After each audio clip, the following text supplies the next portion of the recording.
श्री शिवाय नमस्तुभ्यम। जय महाकाल। कैसे हैं आप सभी शिव भक्त। आप सभी शिव भक्तों पर मेरे देव आदिदेव महादेव की कृपा बनी रहे। आपके बड़े से बड़े दुख, बड़े से बड़े कष्ट खत्म हो, यही मैं महादेव जी से प्रार्थना करता हूं, विनती करता हूं। शायद आप सब लोगों का कंफ्यूजन तो दूर हो गया होगा कि इस बार की जो एकादशी है वो 26 को है या 27 को है। अर्थात 26 और 27 दोनों ही दिन की एकादशी मानी जा रही है, क्योंकि इस बार की जो एकादशी है वो वृद्धि तिथि में पड़ रही है। 26 तारीख को अगर देखेंगे तो सूर्योदय जब होगा उससे पहले ही एकादशी की तिथि लग रही है, यानी कि उदया तिथि के अनुसार यहां पर भी एकादशी की तिथि है। और 27 मई को जब एकादशी तिथि खत्म हो रही है उससे पहले ही सूर्योदय हो जाएगा, अर्थात उस समय पर भी सूर्योदय होते समय एकादशी की तिथि है। इसलिए दोनों ही दिन की एकादशी है। 26 दिन की एकादशी गृहस्थ जीवन वालों के लिए होती है, जो कि दशमी युक्त होती है, और जो 27 तारीख की एकादशी है वो वैष्णव युक्त होती है। ये तो आप सभी लोगों को पता ही होगा जो भी पूज्य गुरु जी की कथा सुनते हैं।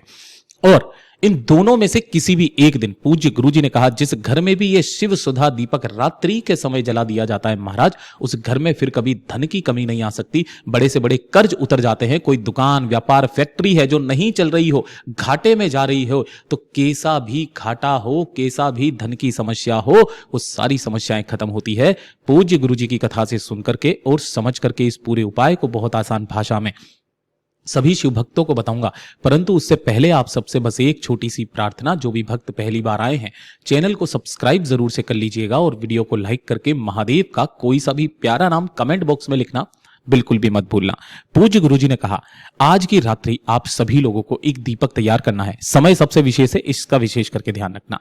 यहां पर जो आपको एक दीपक तैयार करना है, चाहे आप आटे का बना लो, चाहे आप मिट्टी का, लेकिन इसके अंदर जो बाती लगेगी वो लगेगी लंबी बाती। लंबी बाती का प्रमाण होता है इस वाले उपाय के लिए, जैसा कि आप चित्र में देख पा रहे हो। इस तरीके से लंबी बाती आपको लगानी है और इसके अंदर आपको भरना होगा घी। कोशिश करना, अगर आपके पास में गाय का घी है बहुत अच्छी बात है। एक आपको दीपक तैयार कर लेना है और थोड़े से आपको लेने हैं अन्न के दाने। जो भी आपके पास में अन्न हो, कोई जरूरी नहीं है कि आप गेहूं के दाने लो, चावल के, हरे मूंग के, फूलों की पत्तियां ले लो, कुछ भी आप ले सकते हो, ठीक है ना।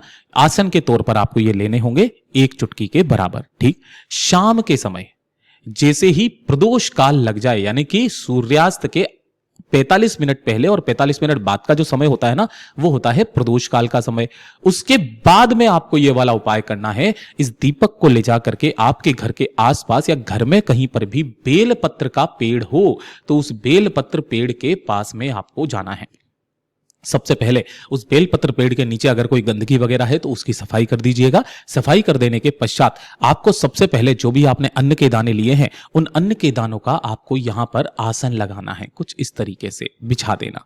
बिछा देने के पश्चात उस दीपक को आपको यहां पर रखना है। उस दीपक की जो बाती है, उस बाती का मुख आपको पेड़ की तरफ अर्थात उत्तर दिशा की तरफ में रखना है। और फिर उसके पश्चात हरिहर महादेव का स्मरण करके, किनका?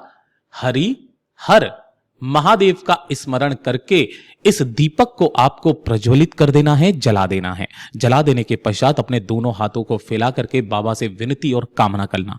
पूज्य गुरुजी ने कहा कि यह विष्णु पुराण के दौरान अंतर्गत वर्णित है कि इस दिन एकादशी तिथि के दिन जो माता लक्ष्मी जी का वास होता है वो शाम के समय बेलपत्र पेड़ के नीचे होता है। और महादेव ने उन्हीं से यह वायदा मांगा था कि जो भी मेरा भक्त आपकी कामना कहकर एक लंबी बाती का दीपक शाम के समय प्रज्वलित करेगा, हे लक्ष्मी, तुम्हारा एक अंश सदैव उस व्यक्ति के घर में विराजित रहेगा।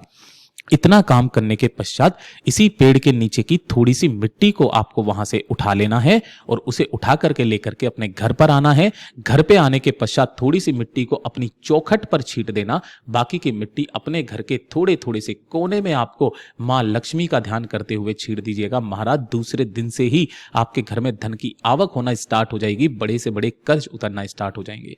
पूज्य गुरु जी का बहुत अद्भुत और रोचक उपाय है, जरूर से कीजिएगा। वीडियो पसंद आए तो लाइक करना, चैनल को सब्सक्राइब जरूर कीजिएगा।